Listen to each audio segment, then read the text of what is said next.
Think Nigeria is just a name on a map? Let me take you into the shadows of history, where blood met sacrifice, and the world learned why we are called the Giant of Africa. When chaos screamed across Africa, who stood up? Nigeria did, when the Italians stormed Ethiopia and Kenya.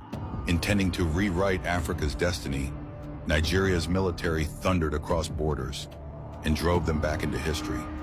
When Liberia and Sierra Leone were on their knees, drowning in blood and civil war, it was Nigerian boots that landed on their soil, not to conquer, but to save. They didn't come for gold. They didn't come for oil. They came with valor, with purpose, with honor. They restored life, rebuilt governments, trained armies, and then they walked away. Mission accomplished. Who else can say that? Who else leaves peace instead of ashes? No one. Only Nigeria. While others have stayed in Congo for over 60 years, feeding rebels and draining resources under the name of peace, Nigeria entered, stabilized, trained, protected, left. No mines taken, no women violated, no children displaced. Only freedom, only justice, only legacy. And when Mandela was behind bars, who fought from outside the prison walls?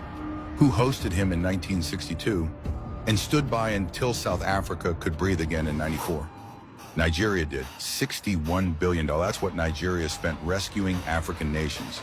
Not for gain, but for duty. So when you ask, what has Nigeria done? The real question is, what hasn't Nigeria done? That's why they call us the Giant of Africa. Not just for our size, but for the size of our sacrifice. But here's the tragedy. The same giant that carried the continent now limps in chains of its own making. Corruption, greed, power without purpose. Our victories have faded into whispers buried beneath political rot and broken systems. The giant didn't fall in battle. It fell from within. Imagine a lion choosing silence. Imagine a king afraid of his own throne. That's Nigeria now.